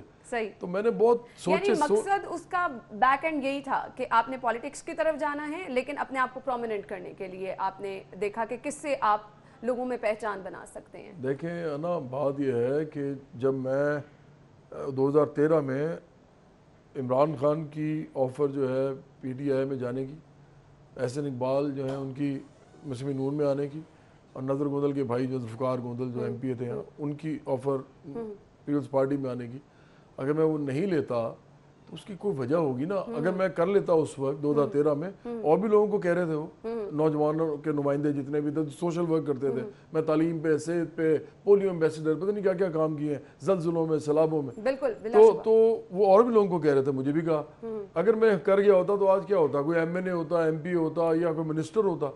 میں ان کو بالکل کچھ چیزیں نہیں سمجھتا، میں سمجھتا ہوں کہ یہ جو عہدے ہوتے ہیں نا، یہ تو بلکہ آدمی کو باندھ دیتے ہیں۔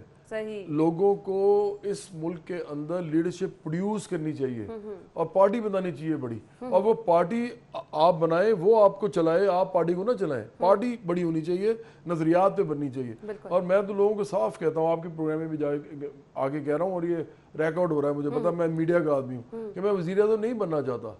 اس ملک میں نوجوان ہیں، آپ جیسے ہیں، اور بھی بہت سے لڑکے لڑکیاں ہیں، اگر آپ ان کو گروم کریں سیاسی طور پہ، اور وہ لوگ جن کے اندر ہمت ہے اور جن کے اندر پریشانی درد بھی ہے، انہوں نے سہا ہوا ہے، جب وہ لوگ پولیٹکس سیکھ کے آئیں گے تو یہ تو کچھ بھی نہیں ہے۔ یہ سارے جو بیٹھے ہوئے نا، یہ مسخرے جو بٹھائے ہوئے ہیں، یہ آپ نے کبھی دیکھا یہ کیا لوگ ہیں؟ آپس میں ایک دوسرے کو برا بھلا کہتے ہیں، الزام تراشی کرتے ہیں، سارا دن آپ کا ٹی وی یہی دکھاتا ہے، اور بدتمیز لوگ ہیں، بد لحاظ لوگ ہیں، عقل ان کے اندر ہے کوئی نہیں، کام ان سے کوئی ہوتا نہیں ہے۔ تو ان کو ریپلیس کرنا عام آدمی نے ہے جس کو مسئلے ہیں، اور اگر اس کو پولیٹیکل گرومنگ ہو جائے، اس کو ٹریننگ مل جائے، تو اس ملک کو وہ خود ہی چینج کرے گا، ان کی ضرورت نہیں پڑے گی۔ یہ تو بلکہ ان سے ہم نے وہ لینا ہے جو انہوں نے اس ملک سے قانونی اور غیر قانونی دونوں طریقوں سے انہوں نے اس ملک سے جو لیا ہے۔ میں لوٹنا اور چھیننے کی بات نہیں کرتا، اور ایک بات میں اور آپ کو بات بتاؤں، اس ملک میں بڑے ایک مسکنسیپشن ہے جو عمران خان نے کریٹ کیا ہے، اور یہ بہت بڑا جھوٹ بولا ہے انہوں نے، کہ اس ملک کے اندر جی کرپشن ہوئی، اور بھئی انہوں نے کرپشن کی ہوگی، مان لیا، کچھ لوگوں نے کی ہوگی۔ اس ملک میں زیادہ پیسہ قانونی طریقے سے کمایا جاتا ہے کیونکہ ریاست اس کو تحفظ دیتی ہے۔ پلی بارگن وہ تو عمران خان کی بہن نے بھی کی، پھر ایمنسٹی اسکیم وہ عمران خان نے بھی آگے دی ہے، اس کے بعد قرضے معاف کروانا، وہ یہ کیا نہیں کروائیں گے ابھی بھی لوگ، اسی طرح بینکوں وہ ٹیکس معاف کرنا، ٹیکس کے اندر ریبیٹس دینا، ایس آر اوز جس کو ہم اسٹیچوٹری ریگولیٹری آرڈیننس کہتے ہیں وہ دینا، یہ سارا بھائی آپ نے اس ملک میں جو پیسہ امیروں نے کمایا ہے یہ ریاست کے ساتھ مل کے کمایا ہے اور وہ قانونی طریقے سے کمایا ہے، لیکن ہمارے ملک میں نہیں ہو سکتا نا، یہاں لوگوں کے پاس پیسے نہیں ہیں کھانے کو. آپ یہ بتائیں کہ ایک آدمی جو 10,000 روپے 8,000 روپے کماتا ہے وہ کیا کرے گا اپنے لوگوں کے لیے؟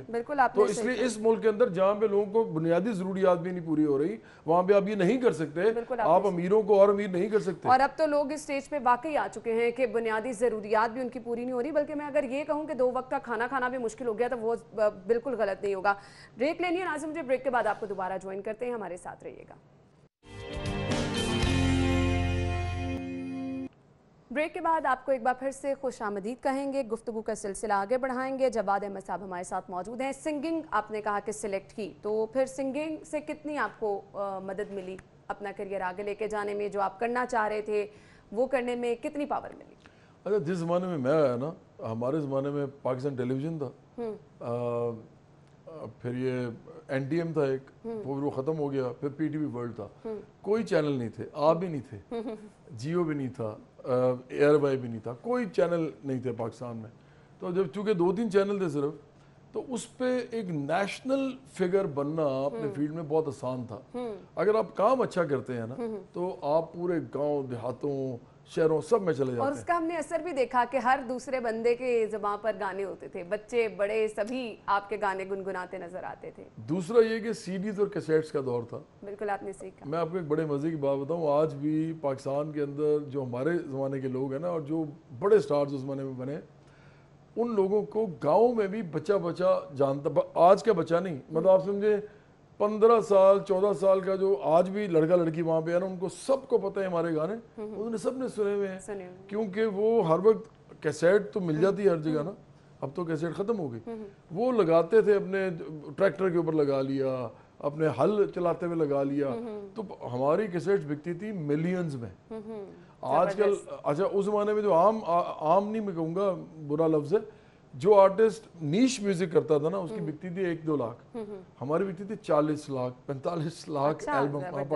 مجھے دلیر مہندی نے ایک دفعہ کہا کہ جواد صاحب کتنی ایلبم بیچ لیندے ہو پاکستان میں؟ تو میں نے کہا 4-5 ملین. تو وہ حیران سر پکڑ لیا، کہتے تھی تو ہم نہیں پنجاب میں بیچتے.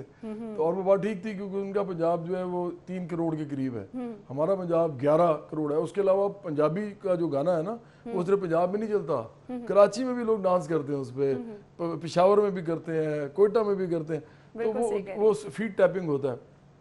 اس زمانے میں یہ فائدہ مجھے یہ ہوا پھر اس کا کہ پورے پاکستان میں جانا لگا اور میں ان چند آرٹسٹ میں سے اس زمانے کے جو گاؤں دیہات، امیر غریب، سارے علاقے، سارے ایج گروپس، وہ سب کے اندر جانا پہچانا جاتا ہے. تو اس لیے مجھے پولیٹکس میں فائدہ اس کا ہو رہا ہے. صحیح. اچھا مجھے یہ بتائیے گا پھر سنگنگ کو کنٹینیو آگے کیوں نہیں رکھا؟ ہمارے ہاں اب دیکھ رہے ہیں نئے سنگر آگے آ رہے ہیں، ہمارے جو پرانے سنگرز ہیں سبھی ان کی تعریف بھی کرتے ہیں، کچھ نیا بھی ان سے سننا چاہتے ہیں، لیکن وہ ایک بریک جو لگی اس کی وجہ کیا سمجھتے ہیں؟ میرا اپنا یہ خیال ہے کہ میرے سے بہت زیادہ بہتر گانے والے جو ہے نا اب آ رہے ہیں، اور بلکہ میری پوری جو کھیپ تھی، ہم نے تو دیکھیں انڈسٹری بنائی ہے اور ہم نے وہ خود رو پودے تھے، ہم خود بخود ہم نے شروع کر دیا. اب تو بڑے ٹرین ہو کے لوگ آ رہے ہیں اور میں سمجھتا ہوں ہم سے بہت زیادہ اچھا گاتے ہیں. تو اچھا ان کو سپیس مل رہی ہے. جو میں پولیٹکس میں کرنا چاہتا ہوں میں نے پہلے میوزک میں کیا ہے. میں تو میرے پاس لوگ آتے ہیں لڑکے لڑکیاں اور وہ کہتے ہیں کہ جی ہمیں بتائیں کیا کرنا ہے، تو میں ان کو سنسیئرلی ایون ان لوگوں کے ای میلز، ان لوگوں کے نمبرز دے دیتا ہوں اور کہتا ہوں میرا نہ بتانا کہ میں نے دیا ہے، کہ یہ وہ لوگ ہیں جو ساری عمر میں نے جن کو دیکھیں کہتے ہیں نالج از پاور. اور IT کے زمانے میں آج جو انفارمیشن ٹیکنالوجی کی دنیا ہے، سب سے امپورٹنٹ پتہ کیا بات ہے اس میں آنا؟ سب سے امپورٹنٹ یہ ہے کہ آپ کس کو جانتے ہیں. صحیح بات ہے. یہ نہیں کہ آپ کیا جانتے ہیں. تو وہ جو کس کو جانتے ہیں، میں سمجھتا ہوں کہ میں جتنے لوگوں کو میں کیس بتا سکتا ہوں میں کہتا ہوں ان کے پاس جاؤ، گانا اچھا بناؤ، ویڈیو بناؤ اور لوگوں کے پاس جاؤ. بہت زبردست چیز ہے کہ کم از کم آپ دوسروں کو سپورٹ کرتے رہتے ہیں. ادروائز بہت کم لوگوں میں یہ خوبی ہوتی ہے کہ آپ کسی کو سپورٹ کر رہے ہیں کہ وہ بھی آگے آ سکے. خیر کچھ میں آپ کے اچیومنٹس کے بارے میں بات کرنا چاہوں گی. حکومت پاکستان کی جانب سے آپ کو 3 ایوارڈز سے نوازا گیا، کیسا لگتا ہے؟ اور میں ضرور ہمارے ناظرین کو بتائے گا کس کس موقع پر یہ آپ کو ایوارڈز ملے. نہیں، میں 2001 میں مجھے پولیو ایمبیسڈر بنایا گیا، اس کا بھی ایک ایوارڈ تھا، لیکن وہ تو خیر ایک علیحدہ چیز ہے. لیکن جو اسٹیٹ ایوارڈز ہیں جو مجھے حکومت پاکستان نے دیے ہیں، ریاست پاکستان نے، وہ 3 अवार्ड्स हैं। एक तमगा इम्तियाज़ है, प्राउड मोमेंट होता है ये आपके लिए, बहुत बड़ा। तमगा इम्तियाज़ है, ये प्रेसिडेंशियल अवार्ड है। उसके बाद सितारा इसार है जो मेरी फिलैंथ्रपी और सोशल वर्क के लिए दिया गया, वही प्रेसिडेंट ऑफ पाकिस्तान ने दिया है। और जो तीसरा है ह्यूमन राइट्स अवार्ड है, 2016 में आखिरी मिला है, वो बल्कि ममनून हुसैन जो थे उन्होंने दिया। तो वो ह्यूमन राइट्स अवार्ड था, इंसानी हकूक़ का अवार्ड, तो वो मुझे तीसरी दफ़ा दिया गया, वो भी प्रेसिडेंशियल अवार्ड है। सही सही। तो क्या अब कैसा लगता है ये अवार्ड्स जब हासिल किए, फिर आपका अपना जो आप पार्टी के बारे में सोच रहे थे, जिम्मेदारियां आपकी बहुत ज़्यादा बढ़ जाती है ना, जब आपको कोई एज ए समाजी कारकुन लोगों के बारे में सोचने में, ह्यूमन राइट्स, ये सब चीज़ें, आपको अवार्ड से भी नवाजा जाए, आपको लगता है कि अब मेरी रिस्पॉन्सिबिलिटी बहुत ज़्यादा बढ़ गई है, या कुछ लोग बहुत ईजी भी हो जाते हैं कि जो हम करना चाह रहे थे वो हमें मिल गया। तो आप दोनों में से किस स्टेट में फॉल करते हैं? नहीं, मैं बड़ा पुरसकून आदमी हूँ। मैं पता क्या समझता हूँ, मैं समझता हूँ कि अगर करोड़ों लोगों को मुआशी आज़ादी मिल जाए और वो लोग अपने तालीम उनको बेहतरीन मिले, जो बेहतरीन हो सकती है उनके बच्चों को, और उनको बेहतरीन जो सेहत की सहूलत है वो मिल जाए, इतने उनको पैसे आ जाएं, और उसके बाद वो खाना अच्छा खा सकें, अच्छे कपड़े पहन सकें जब उनका दिल करे, और एक अच्छी जगह पे उनका घर हो, मोबाइल हो, एक छोटी सी कोई गाड़ी हो, बेसिक नीड्स जो जिंदगी। उसके बाद मैं आपको बताऊं, अगर कोई इससे आगे बढ़ता है ना, तो मैं उसको लालची समझता हूँ। वो लालची होता है। और इस मुल्क के अंदर ज़्यादा पैसा कमाने की जो हिर्स है वो जिस एक तबके में है, उस तबके की हिर्स ने इस मुल्क के आम लोगों का बेड़ा गर्क कर दिया है। अच्छा, इस मुल्क के आम लोग बड़े अच्छे हैं, लेकिन अब उनका क्या मसला है, उनको यही चीज़ें नहीं मिल रही जो मैंने आपको बोली हैं। बिल्कुल भाई, आपको ना तालीम होगी, ना सेहत होगी, ना आपके पास अच्छा रोज़गार इज्जत के साथ होगा जिससे आप ये सारी चीज़ें ले सकें, तो उसके बाद आपने क्या करना है? हाँ, लेकिन अगर ये आपको मिल जाए उसके बाद भी आप भागें चीज़ों के पीछे, मैं समझता हूँ बहुत ही बदकिस्मत, बड़े ही मैं समझता हूँ कि मेरे ख्याल से ये वो पॉइंट होता है जिसपे आपको अल्लाह ताला का बहुत शुक्र अदा करने की ज़रूरत होती है, क्योंकि आप बहुत सारे लोगों से बेहतर होते हैं। खैर जवाब साहब, कोई मैसेज देखने वालों को, खास तौर पे नौजवानों को मैसेज क्या देना चाहेंगे? नौजवानों को तो ये मैसेज है ना कि हमारी जो पार्टी है बराबरी पार्टी पाकिस्तान, ये है ही नौजवानों की पार्टी। हमने बनाई इसलिए है कि ये लोग लीडरशिप में आए, लोकल काउंसिल्स में काम करें। हम कोऑर्डिनेटर्स बनाते हैं हर एक को पहले, फिर हम देखते हैं कितना अच्छा काम कर सकता है, कमेटी कितनी अच्छी बना सकता है, फिर उसके साथ पूरे इलाके में कैसे अपना पैगाम लेके जा सकता है। तो वो आए, ये पार्टी उन्हीं की है, वो खुद ही आगे जो बनना होगा बन जाए इसमें। हाँ, वो एक बात पक्की है कि आपको इल्म, आपको दिलेरी और आपको जो कमिटमेंट होती है जो तंजीम साजी की, वो आपके अंदर अहलियत होनी चाहिए, या आप उसके अंदर मेहनत करें, इसके ऊपर आपको लीडरशिप मिलेगी।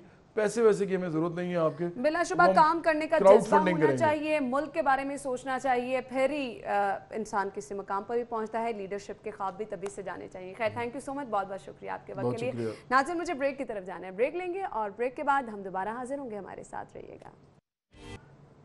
ब्रेक के बाद प्रोग्राम में आपको एक बार फिर से खुशामदीद कहेंगे, और आज हमने सोचा कि क्यों ना शहर लाहौर की वो तारीख़ी इमारत जिनकी अहमियत बिलाशुबा बहुत ज़्यादा है, जिनको जब हम अक्सर देखते हैं तो देखते ही रह जाते हैं, उनके बारे में जानें, तारीख़ पर एक नज़र डालें। तो तारीख़ पर जब हमने नज़र डालने की कोशिश की तो एक बड़ा नाम हमारे सामने आया, बड़े सगीर का एक अजीम इंजीनियर और मोहसिन राय बहादुर सर गंगाराम।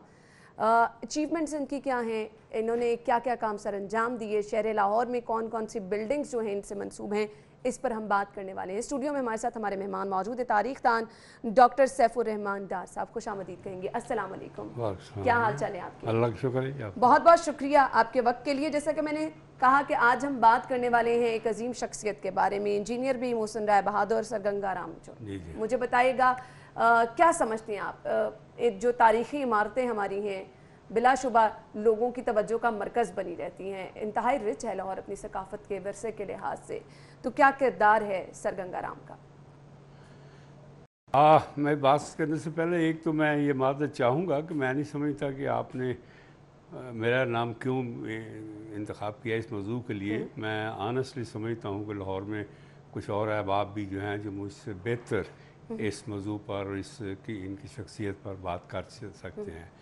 बहरहाल आपने मुझे मौका दिया है, तो जो मैं आज तक इनको समझ सका हूँ उसमें बात करने की कोशिश करूँगा। बहुत बहुत शुक्रिया। मेरा सबसे ज़्यादा हमारा इनसे जो ताल्लुक़ रहा है वो इस लिहाज से रहा है कि मैं खुद 24 साल तक लाहौर म्यूज़ियम का डायरेक्टर रहा हूँ, और वो उस म्यूज़ियम में जितने साल मैं रहा हूँ कोई दिन ऐसा नहीं होता, कोई लम्हा ऐसा नहीं था जब किसी न किसी हवाले से सर गंगा राम का नाम ना आए, क्योंकि वो बिल्डिंग लाहौर म्यूज़ियम की जो बजाय ख़ुद लाहौर का एक चेहरा है, एक पहचान है, वो उन्हीं की बनाई हुई है। बिल्कुल।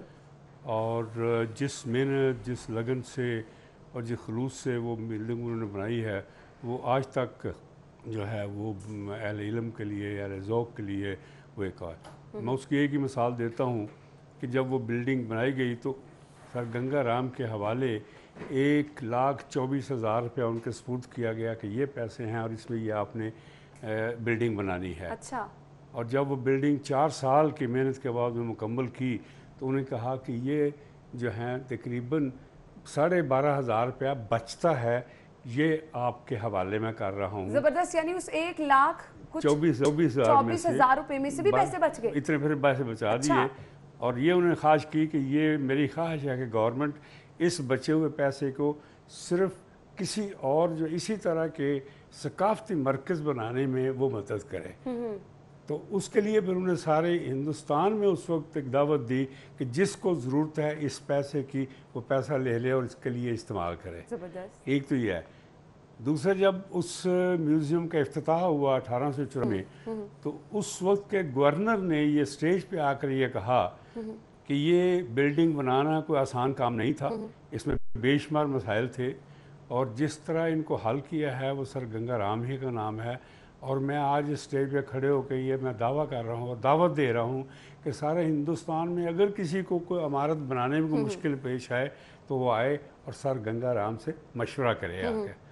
तो ये उस आदमी का मकाम है। 1894 में ही वो हासिल कर चुके थे जब भी खासे यंग थे कंपैरेटिवली, कि गवर्नर जनरल को जो उनका एतराफ़ करना पड़ा उनकी खिदमात का, उनका जो मायार था काम करने का और उसमें जो अखलास था, ईमानदारी है, जिस तरह उन्होंने पैसे खर्च किए। और ये वो कमिटमेंट है जिसके बगैर आप कोई भी काम नहीं कर सकते। ये जो सारी खुसूसियात आप बता रहे हैं, बिलाशुबा इन खुसूसियात को मिलाकर ही आप कोई मकाम हासिल कर सकते हैं। अब शहर लाहौर की जो बड़ी इमारत हैं जिसमें हम नेशनल कॉलेज ऑफ आर्ट्स, जब भी कभी आप शहर में आते हैं, मॉल रोड पे जाते हैं, तो ये वो इमारतें हैं जो कि आपकी तवज्जो का मरकज़ बनती हैं। एक दफ़ा आप रुक के ज़रूर देखते हैं। जिसमें मैं बात कर रही हूँ, आपने अजायब घर की तो बात कर ही दी, इसके साथ साथ नेशनल कॉलेज ऑफ आर्ट्स की है, गवर्नमेंट कॉलेज है, GPO चौक है, बिलाशुबा बहुत सारी ऐसी और इमारतें हैं जिनकी डिज़ाइनिंग, तामीर, प्लानिंग, सब काम जो है वो सर गंगा राम ने किए। तो मुझे बताइएगा, ये तो बहुत बड़ा एजाज़ है और आज के दौर में अगर हम सिर्फ प्लानिंग की बात करें तो साल हर साल लग जाते हैं। तो कितना टाइम उन्होंने लिया, किस तरह कमिटमेंट से वो काम करते थे, किस तरह से टीम वर्क बहुत ज़्यादा मैटर करता है, कौन कौन लोग उनके साथ होते थे, क्या क्या खुसूसियात होती थी उनकी प्लानिंग की? मेरे ख्याल में एक तो वो अपनी ज़ात में ही खुद एक अदारा थे। सही। और जिस आदमी में विजन हो, ख्वाहिश हो, सिंसियरिटी हो, तो वो फिर अपनी टीम भी उसी तरह इंतखाब कर लेता है। सर गंगा राम के मुतल्लिक़ जो बात लाजमी कही जा सकती है कि उनके दिल में, हालांकि वो शहर लाहौर से बिलोंग नहीं करते थे, किसी एक गांव में गंगा राम में पैदा हुए थे। वो एक अलहदा जिक्र का कहाँ है कि उन्होंने अपने गांव के लिए क्या खिदमत की, जिसमें उनकी सारी जो है कुर्बानियाँ हैं, ज़ाती तौर पर उनका इंटरेस्ट है और हर मुश्किल हल करने में उन्होंने उस गाँव को एक मुकाम दिलाया जो आज तक जारी व सारी है। यही उनकी ख्वाहिश जो थी, जिस शहर में वो आकर बसे, आकर लाहौर में, तो उस शहर को बनाने में, उनको खूबसूरत बनाने में, या जो शहर की आज पहचान है जिसको हम लाहौर कहते हैं, तो उसको खूबसूरत बनाने में, ख़ास तौर पर ये मार रोड की जो लाहौर की जान है, इसको मौजूदा शक्ल में लाने में उनका बहुत हाथ है और बहुत कुर्बानियाँ हैं। कुर्बानी का जहाँ पर आपने जिक्र किया, वहाँ पे फातिमा जिन्ना मेडिकल कॉलेज लाहौर की ज़मीन भी उन्होंने डोनेट की। वो एक अलग शोबा है कि उन्होंने, एक तो ये है कि जो काम उन्होंने सपुर्द किया गया उनको इंतहाई इखलाक के साथ, मेहनत के साथ उन्होंने पाया तकमील तक पहुँचाया। और वो बिल्डिंगें आज भी जो है अपने हुस्न तामीर की वजह से जानी और पहचानी भी जाती है। और यही वो इमारतें हैं जिनका आपने जिक्र भी किया है। नेशनल कॉलेज है, लाहौर म्यूज़ियम है, पंजाब यूनिवर्सिटी है, गवर्नमेंट कॉलेज है, GPO चौक है, सारे जो हैं ये अब इनको लाहौर से निकाल दें, शायद लाहौर की फिर जो है वो आसार कदीमा ही रह जाते हैं। बाकी यही पहचाने सारी जो है, यही शहर की पहचाने हैं। तो इनको उन्होंने बड़े खलूस से इनको एक तकमील के तमाम मराहल तय किए। لیکن اس سے زیادہ جو میرا خیال ہے کہ کبھی کبھی سوچتا ہوں کہ لاہور شہر کے اس طرح کے جس کو ہم فادرز آف لاہور کہتے ہیں، تو کتنے نام ہیں جو جن کا ہم میں اس طرف ہی آنا چاہ رہی تھی کہ آپ تو بخوبی جانتے ہوں گے، تاریخ پڑھی بھی ہے بہت سارے لوگوں کو، کوئی دوسرا نظر آیا ایسا؟ مجھے نہیں کوئی ابھی ایسا نظر نہیں آیا، اور ہیں جنہوں نے کام کیے ہیں، لیکن جس انداز میں انہوں نے کام کیا، اور پھر سب سے بڑی بات ہے کہ وہ پبلک فگر نہیں تھے، وہ گورنمنٹ کے ملازم تھے، لیکن گورنمنٹ کے ملازم ہوتے ہوئے بھی، سرکاری نوکری ہوتے ہوئے بھی، انہوں نے شہر کی بہتری کے لیے جتنے کام کیے ہیں، مجھے یاد نہیں پڑتا کہ اور کوئی اور ایک ہستی اس مقام کی ہو، بلکہ اور بھی ہوں گے یقیناً، مخلص لوگ ہیں، سب مل آگے شہر جو ہیں وہ آباد ہوتے ہیں، چلتے ہیں، آباد رفتہ رکھتے ہیں، لیکن ان میں کچھ لوگ ہوتے ہیں جو آؤٹ اسٹینڈنگ ہوتے ہیں۔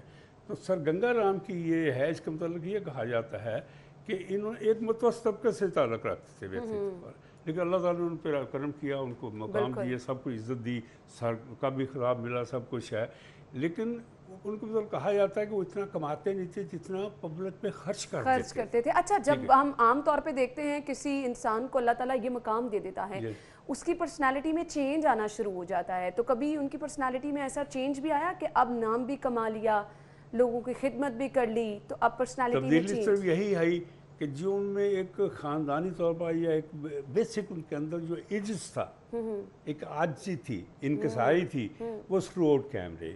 وہ سر گنگا رام بننے کے بعد بھی جو عوام کے لیے جو خدمت کرنا چاہتے ہیں، وہ جذبہ ان کے یہ عاجزی انکساری جس کی آپ بات کر رہے ہیں نا، یہی پھر آپ کو کامیابی پہ آگے لے کے چلتی ہے۔ مطلب یہ کہا تو اتنا کماتے نہیں تھے جتنا پبلک پہ خرچ کرتے تھے، اور وہ پبلک میں جو خرچ کرتے تھے وہ بھی اس انداز میں کرتے تھے کہ جو کچھ پبلک کے لیے بنایا جائے وہ اس کو پھر ہمیشہ چلتے رہنا چاہیے، اس ادارے کو کسی کو محتاج نہیں ہونا چاہیے۔ مثال کے طور پر جب گنگا رام کا ہاسپٹل انہوں نے بنایا تو اس سے سب سے پیش یہ چیز تھی کہ وہ کیا گارنٹی ہے کہ یہ ہسپتال کل میرے مرنے کے بعد بند نہیں ہو جائے گا، لہٰذا اس کو چلانے کے لیے انہوں نے سر گنگا رام مینشن ایک بنائی، آج بھی مار روڈ پہ موجود ہے، اور یہ شرط لگائی کہ اس کی جتنی آمدنی ہوگی اس سے وہ سر گنگا رام ہاسپٹل کو مینٹین کرنے میں رہے گی۔ بالکل یہی وجہ ہے اور یہ وہ لوگ گنگا رام خود ہیں یہاں پہ نام کرتا ہے۔ میں یہی کہنے والی تھی کہ وہ لوگ ہیں جو اپنے جانے کے بعد بھی زندہ رہتے ہیں اور وہ اپنے مقصد میں کامیاب ہوئے ہیں۔ یہ چیز ہوتی ہے کہ یہ کام ہم جلدی کر دیتے ہیں، لیکن یہ کوئی ایسا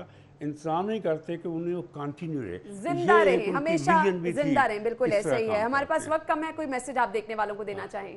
میسج میں یہی کہتا ہوں، یہی ہے، ایک اگر اجازت دیں میں صرف ایک اور انسیڈنٹ ان کی اسی انکساری کا اور جذبہ جو ہے قربانی کا ہے کہ وہ جب گورنمنٹ نے لاہور کالج میں ہیلی کالج بنانے کی خواہش کی تو ان کو بلایا گیا کہ ہماری خواہش ہے کہ یہاں ہم ہیلی کامرس کا کالج بنائیں، ہمارے پاس جگہ نہیں ہے۔ تو اس وقت ان کا گھر جو اس وقت کبھی ہیلی کالج کامرس تھا، اب جو ہیلی کالج بینکنگ ہے یا کیا ہے، تو وہ ان کا گھر تھا پرائیویٹ۔ اچھا، تو انہوں نے اسی وقت جیب کی چابیاں نکال کر ان کے گورنر کے سامنے رکھ دی کہ یہ ہے، یہ گھر اب آپ کا ہے، آپ جو مرضی یہاں بنائیں۔ زبردست۔ تو یہ ان کا ایک جذبہ تھا۔ آپ دیکھیں کہ جو گنگا رام ہاسپٹل بنایا ہے وہ آج تک وہ اب یونیورسٹی کا درجہ حاصل ہے، جو ان کا دوسرا گھر کتنے لوگوں کو وہاں پر جو ہے صحت کی سہولیات دی جا رہی ہیں، کتنے لوگوں کو اگر جہاں پر ہیلی کالج کی بات کر رہے ہیں وہاں پر تعلیم حاصل کر رہے ہیں، تو یہ جذبہ بہت کم لوگوں میں ہوتا ہے، اور جن لوگوں میں یہ جذبہ ہوتا ہے وہ ہمیشہ زندہ بھی رہتے ہیں۔ تھینک یو سو مچ، بہت بہت شکریہ آپ کے قیمتی وقت کے لیے۔ ناظرین، اسی کے ساتھ ہی پروگرام کا وقت بھی اپنے اختتام کو پہنچا ہے۔ آپ اپنا بہت سارا خیال رکھیے گا، انشاءاللہ کل سیم ٹائم پر آپ سے پھر سے ملاقات ہوگی۔ اجازت دیجیے، اللہ حافظ۔